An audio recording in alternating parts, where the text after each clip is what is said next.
Israel দেশটাই ছিল না। এই ইহুদি দলগুলি, এই দলগুলিকে সন্ত্রাসী বলে ডাকতো ব্রিটিশরা।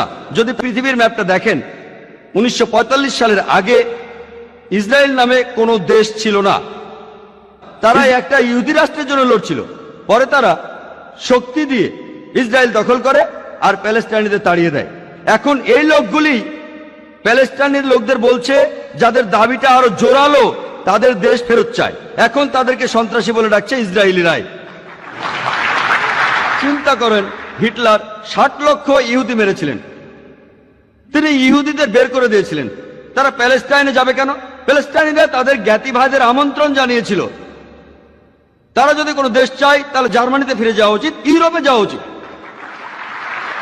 চিন্তা করেন, প্যালেস্টাইনিরা তাদের স্বাগতম জানিয়েছিল। ধরেন আপনার বাসায় একজন মেহমান আসলো, অচেনা সেই লোককে আপনি বাসায় থাকতে দিলেন, আর কিছুদিন পর সে আপনাকে বাসা থেকে বের করে দিল।